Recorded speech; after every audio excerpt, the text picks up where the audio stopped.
வீட்ல நீங்க வேலைக்காரி வச்சிருக்கீங்க தானே? வேலைக்காரி இருக்கிறார்கள். அதான் நான் கேட்டேன். எங்க ஒரு பக்கம் வச்சிருக்கிறதுனா வேற. ஓ, உங்க வீட்ல வேலைக்காரி இருக்கிறார்களா? இருக்கிறார்கள். மாதம் எவ்வளவு சம்பளம் தரீங்க? மாசமானா 12,000. என்னது? ஒரு மாசம் ஆனா 12,000.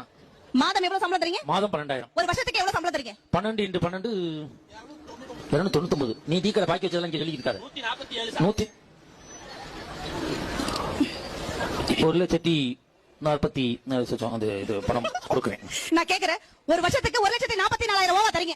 கல்யாணம் பண்ணி, அதாவது ஒரு ஆட்கள் வீட்டு வேலை செய்யற அம்மாவுக்கு 1,44,000 ரூபாய் தரீங்களே. கல்யாணம் பண்ணி வந்தவனே வீட்டுக்காரியா, சமையல்காரியா, ஆத்துக்காரியா, புள்ள பெத்து போற மிஷினா, இத்தனை வேலை செய்யறமே, மாசம் இவ்வளவு கூட எந்த பெண்களா நாங்க கேட்டுக்கமா சார்? நீங்க ஒரு பெண்களை சப்போர்ட் பண்ணுங்க, கேட்டுக்கமா புருஷனை பார்த்து.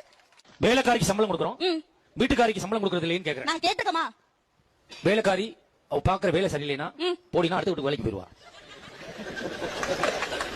நான் வருஷத்துக்கு 6 வேலைக்காரி மாத்தி மாத்தி வச்சுக்கிருவேன்.